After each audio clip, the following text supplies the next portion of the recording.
السلام علیکم ورحمۃ اللہ وبرکاتہ۔ نحمدہ ونصلی علی رسولہ الکریم، اما بعد۔ خطبات رمضان کے دروس میں آج کا درس ہے لیلۃ القدر۔ سامعین و سامعات، رمضان المبارک کے آخری عشرے کی اہمیت اس لیے بھی زیادہ ہے کہ اسی عشرے میں وہ رات آتی ہے جس کی عبادت 1000 مہینوں کی عبادت سے افضل ہے۔ اللہ رب العزت نے اس کے لیے سورہ قدر نازل کی ہے۔ اِنَّا أَنزَلْنَاهُ فِي لَيْلَةِ الْقَدْرِ وَمَا أَدْرَاكَ مَا لَيْلَةُ الْقَدْرِ لَيْلَةُ الْقَدْرِ خَيْرٌ مِّنْ أَلْفِ الشَّهْرِ تنزل الملائكة والروح فيها بإذن ربهم من كل أمر سلام هي حتى مطلع الفجر۔ ترجمہ اس کا یوں ہے، بے شک ہم نے یہ قرآن لیلۃ القدر یعنی باعزت اور خیر و برکت والی رات میں اتارا، اور آپ کو کیا معلوم کہ لیلۃ القدر کیا ہے؟ لیلۃ القدر 1000 مہینوں سے بہتر ہے۔ اس میں فرشتے اور روح الامین اپنے رب کے حکم سے ہر حکم لے کر نازل ہوتے ہیں۔ وہ رات سلامتی والی ہوتی ہے طلوع فجر تک۔ سبحان اللہ۔ سامعین و سامعات، ان آیات مبارکہ سے معلوم ہوا کہ لیلۃ القدر کی عبادت 1000 مہینوں یعنی 83 سال 4 مہینے کی عبادت سے افضل ہے، اور یہ یقینی طور پر اللہ تعالیٰ کی بہت بڑی نعمت ہے کہ ایک رات کی عبادت پر اللہ تعالیٰ 83 سال 4 مہینے کی عبادت کا اجر و ثواب دیتا ہے۔ سبحان اللہ۔ اور اللہ کے رسول صلی اللہ علیہ وسلم نے بھی ارشاد فرمایا، من قام لیلۃ القدر ایمانا واحتسابا غفر له ما تقدم من ذنبه۔ جو شخص ایمان کے ساتھ اور طلب اجر و ثواب کے خاطر لیلۃ القدر کا قیام کرے، اس کے سابقہ گناہ معاف کر دیے جاتے ہیں۔ بخاری اور مسلم کی حدیث ہے۔ تو سامعین و سامعات، یہ رات کب آتی ہے؟ اس کے بارے میں بہت سارے احادیث وارد ہیں، اور ہمارے درمیان مشہور ہے کہ وہ رات 27 کی ہے، لیکن حدیث سے چلو ہم معلوم کریں گے اس کے متعلق۔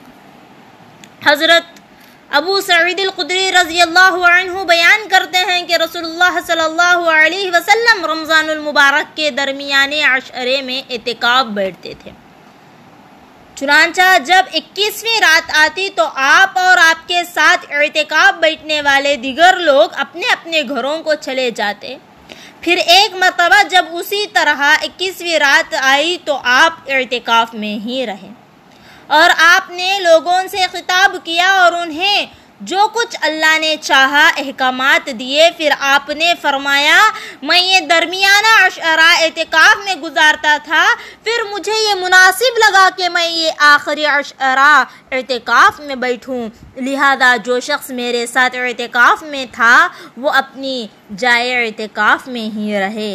اور مجھے یہ رات لیلۃ القدر خواب میں دکھلائی گئی تھی، پھر وہ مجھے بھلا دی گئی، لہذا اب تم اسے آخری عشرے میں تلاش کرو اور اس کی طاق راتوں میں اسے پانے کی کوشش کرو۔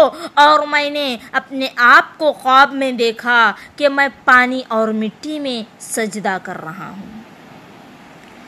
سامعین و سامعات، چنانچہ اس 21ویں رات میں تیز بارش ہوئی، یہاں تک کہ آپ صلی اللہ علیہ وسلم کی جائے نماز پر بھی چھت سے پانی کے قطرے گرے، اور آپ صلی اللہ علیہ وسلم جب صبح کے وقت نماز سے فارغ ہوئے تو میری آنکھوں نے دیکھا کہ آپ کی پیشانی پر پانی اور مٹی کے آثار نمایاں تھے۔ اس حدیث شریف کو بخاری اور مسلم نے نقل کی ہے۔ اس سے معلوم ہوا کہ رسول اللہ صلی اللہ علیہ وسلم کے لیے اس مبارک رات کی تعین کر دی گئی تھی، لیکن پھر آپ کو یہ بھلا دی گئی۔ اس کا سبب ایک اور حدیث میں ذکر کیا گیا ہے کہ جب آپ صلی اللہ علیہ وسلم صحابہ کرام رضی اللہ عنہم کو اس کے بارے میں آگاہ کرنے کے لیے آئے تو آپ نے دیکھا کہ دو مسلمان آپس میں کسی بات پر جھگڑ رہے ہیں۔ اسی دوران آپ صلی اللہ علیہ وسلم کے ذہن سے اس رات کی تعین کا علم بھلا دیا گیا۔ بخاری کی حدیث ہے۔ سامعین و سامعات، شاید اس رات کے بھلائے جانے میں حکمت یہ ہو کہ اللہ کے بندے اللہ کا تقرب حاصل کرنے کے لیے اور اس رات کو پانے کے لیے زیادہ سے زیادہ عبادت کریں۔ واللہ اعلم۔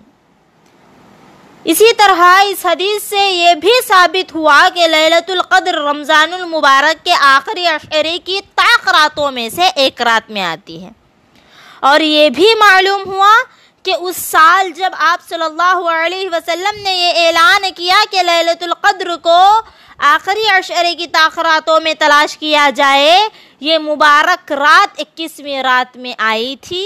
اسی طرح اس حدیث سے لیلۃ القدر کی ایک نشانی بھی معلوم ہوتی ہے کہ اور وہ ہے بارش کا نازل ہونا۔ یہ نشانی ایک اور حدیث میں بھی بیان کی گئی ہے، جس میں حضرت عبداللہ بن انیس رضی اللہ عنہ بیان کرتے ہیں کہ نبی کریم صلی اللہ علیہ وسلم نے ارشاد فرمایا ہے کہ مجھے لیلۃ القدر دکھلائی گئی ہے، پھر مجھے بھلا دی گئی ہے، اور میں نے خواب میں دیکھا کہ میں اس کی صبح کو پانی اور مٹی میں سجدہ کر رہا ہوں۔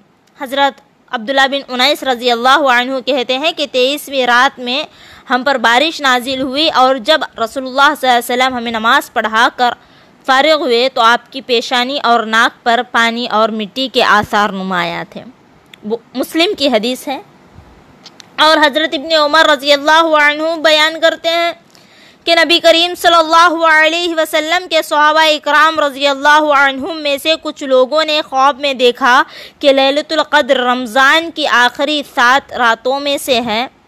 چنانچہ رسول صلی اللہ علیہ وسلم نے ارشاد فرمایا، میں سمجھتا ہوں کہ تمہارے خواب متفق ہیں اس بات پر کہ یہ رات آخری 7 راتوں میں ہے، لہذا تم میں سے جو شخص اس رات کو پانا چاہے تو وہ اسے آخری 7 راتوں میں پانے کی کوشش کرے۔ بخاری اور مسلم کی حدیث ہے۔ سامعین و سامعات، یہ دونوں احادیث اور ان کے علاوہ دیگر کئی احادیث اس بات پر دلالت کرتی ہیں کہ لیلۃ القدر رمضان المبارک کے آخری عشرے کی طاق راتوں میں آتی ہے۔ لہٰذا بعض روایات سے ثابت ہوتا ہے کہ ان طاق راتوں میں سے 27ویں رات میں اس رات کے آنے کا زیادہ امکان ہے۔ چنانچہ زر بن حبیش بیان کرتے ہیں کہ انہوں نے حضرت ابی بن کعب رضی اللہ عنہ کو بتایا کہ حضرت ابن مسعود رضی اللہ عنہ کہتے ہیں کہ جو شخص سال بھر قیام کرے وہی لیلۃ القدر کو پا سکتا ہے۔ تو انہوں نے کہا اللہ تعالیٰ ان پر رحم فرمائے، شاید ان کا مقصد یہ ہوگا کہ لوگ کسی ایک رات پر ہی بھروسہ کر کے نہ بیٹھ جائے، ورنہ انہیں یقیناً معلوم ہے کہ یہ رات رمضان میں آتی ہے اور آخری عشرے میں آتی ہے اور 27ویں رات کو آتی ہے۔ پھر انہوں نے قسم اٹھا کر کہا کہ یہ 27ویں رات کو ہی آتی ہے۔ تو زر بن حبیش کہتے ہیں کہ میں نے ابی بن کعب رضی اللہ عنہ سے کہا آپ کس طرح یہ بات یقین سے کہہ رہے ہیں؟ تو انہوں نے کہا میں یہ بات اس نشانی کی بنا پر کہہ رہا ہوں جس کے بارے میں ہمیں رسول اللہ صلی اللہ علیہ وسلم نے آگاہ کیا تھا کہ اس رات کے گزرنے کے بعد سورج بغیر شعاع کے طلوع ہوتا ہے۔ مسلم میں ہے یہ حدیث۔ اور جبکہ حضرت معاویہ رضی اللہ عنہ بیان کرتے ہیں کہ نبی کریم صلی اللہ علیہ وسلم نے لیلۃ القدر کے بارے میں فرمایا لیلۃ القدر لیلۃ 27 لیلۃ القدر 27ویں رات کو ہوتی ہے۔ ابو داؤد کی حدیث ہے۔ بہرحال اگر اس موضوع پر تمام احادیث کو سامنے رکھا جائے تو معلوم ہوتا ہے کہ لیلۃ القدر کو پانے کی کوشش آخر عشرے کی تمام طاق راتوں میں چاہیے، خاص طور پر 27ویں رات میں، اور ان راتوں میں یہ دعا کثرت سے پڑھنی چاہیے کہ اللہم انک عفو تحب العفو فاعف عنی، اللہم انک عفو تحب العفو فاعف عنی، اے اللہ بے شک تو بہت معاف کرنے والا ہے، لہذا مجھے بھی معاف کر دے۔ سامعین و سامعات، کیونکہ جب حضرت عائشہ رضی اللہ عنہا نے نبی کریم صلی اللہ علیہ وسلم سے سوال کیا کہ اگر مجھے یہ معلوم ہو جائے کہ یہ لیلۃ القدر ہے تو میں اس میں کیا پڑھوں، تو آپ صلی اللہ علیہ وسلم نے انہیں یہ دعا پڑھنے کی تلقین فرمائی تھی۔